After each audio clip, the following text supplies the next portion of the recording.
Revlon company के बारे में कौन नहीं जानता। एक टाइम ऐसा था जब रेवलॉन कंपनी पूरे वर्ल्ड वाइड अपने प्रोडक्ट्स बेचा करती थी, पर आज ये कंपनी बहुत मुश्किल से सुनने में आती है। क्यों एक कंपनी इतने घाटे में चली गई और आज इस कंपनी की ग्रोथ इतनी कम है, तो चलिए जानते हैं।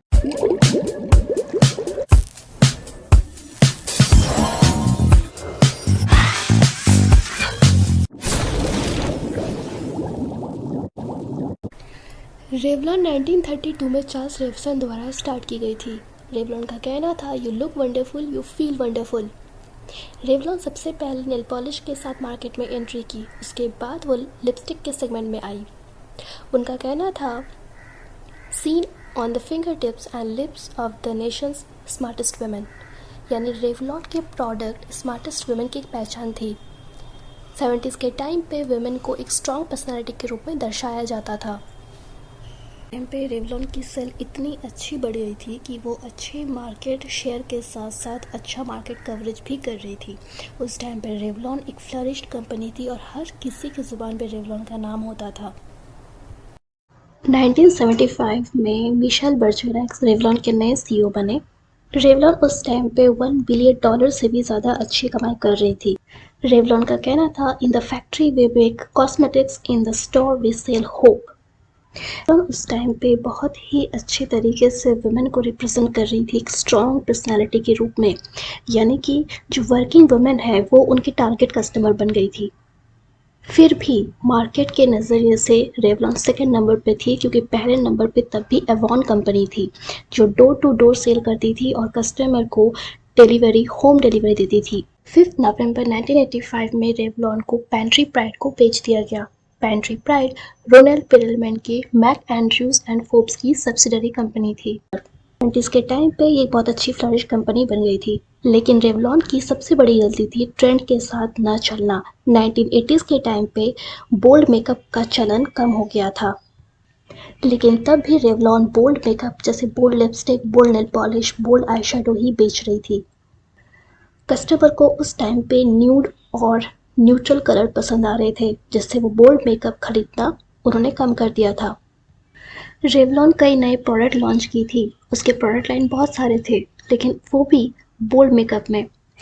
उन्होंने क्रिस्टी टर्लिंगटन जैसे मॉडल को भी एड में शोकेस किया। क्रिस्टी टर्लिंगटन रेवलॉन की फेस थी। क्रिस्टी टर्लिंगटन के जैसे कई अन्य सुपर मॉडल्स को भी एड में शोकेस किया गया। रैम वॉक्स किए गए, मॉडलिंग शोज किए गए, यहाँ तक कि मैगजीन पे भी कवर पेज पे रेवलॉन का एड शोकेस किया गया। 1990 के दशक तक आते आते कस्टमर को न्यूड और नेचुरल मेकअप ज़्यादा पसंद आने लगे थे, जिससे रेवलॉन की सेल धड़ाधड़ गिरती चली गई और 1990s में 20% तक मार्केट शेयर गिर गई। कहते हैं ना, सक्सेस एफर्ट के ऊपर डिपेंड करता है। 2018 में रोनाल्ड पेरलमैन की बेटी डेब्रा पेरलमैन रेवलॉन की पहली फीमेल सीईओ बनी। उनके ऊपर बहुत सारी जिम्मेदारियां थी रेवलॉन को फिर से मार्केट में एस्टैब्लिश करने का, लेकिन वो कहता है ना, किस्मत का दरवाज़ा भी तभी साथ देती है या तभी खुलती है जब एफर्ट को सही जगह, सही टाइम पे और सही तरीके से लगाया जाए। हज़ार कोशिशों के बावजूद जब ट्रेंड के साथ वो नहीं चली, वो न्यूड मेकअप के साथ मार्केट में नहीं आई, तो जाहिर सी बात है रेवलॉन मार्केट से पूरी तरह से वाइप आउट हो गई।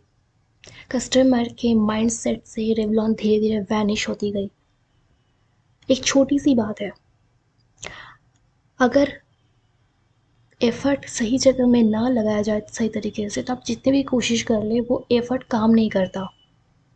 डेब्रा पेरलमैन के ऊपर अभी इतनी जिम्मेदारी है कि वो रेवलॉन को फिर से इस्टेब्लिश करना चाहती है, लेकिन जो हालात अभी हैं मार्केट में रेवलॉन की, बहुत मुश्किल है उसे इस्टेब्लिश करना फिर से।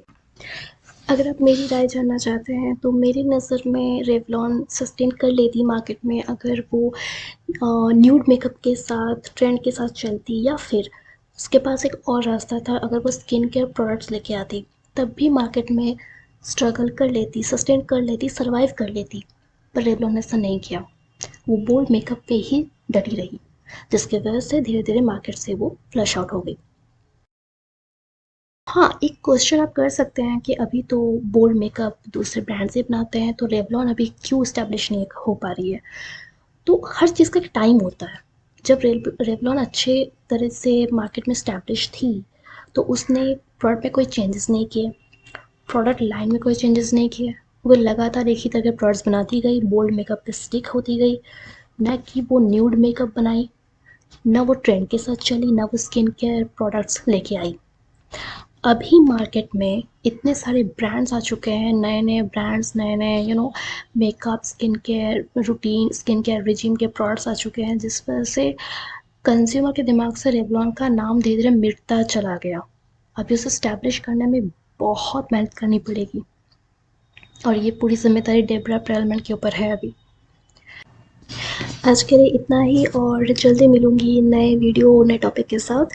और कमेंट्स में ज़रूर बताइएगा कि आपके क्या सजेशंस हैं और आप इस बारे में क्या सोचते हैं, क्योंकि सोचना तो बनता है।